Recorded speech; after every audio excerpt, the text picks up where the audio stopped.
present levels of academic achievement and functional performance. It's often called the present levels, the PLP, or the PLAAFP. It is not just a compliance requirement, it is the starting point for everything in our IEP. This section is going to clearly answer one key question. Where is the student performing right now? Now, it's not last year and not at the last evaluation. It's right now. If the present levels of performance is unclear, outdated, or vague, then everything that follows becomes misaligned. Goals may target the wrong skills. Services may be too intensive or not intensive enough, and accommodations may not actually support access. But when present levels are clear and specific, the rest of the IEP becomes much easier to build and much easier to implement with confidence. In a strong IEP, the present levels act as an anchor. Everything else ties back to it. Across the district, we have some people who write truly strong present levels. They paint a clear and accurate picture of the student.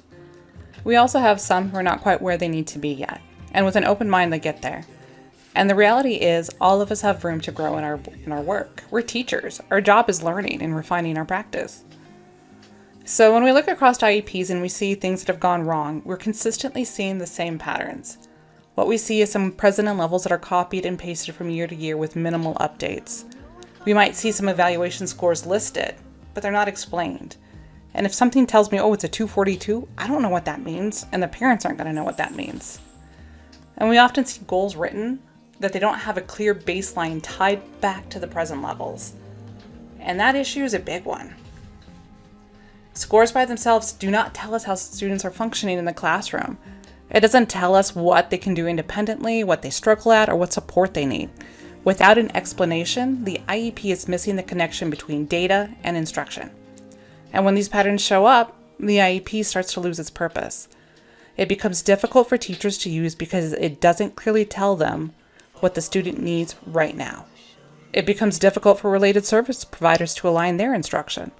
And it becomes difficult to defend because there is no clear connection between the data, the need, and the plan.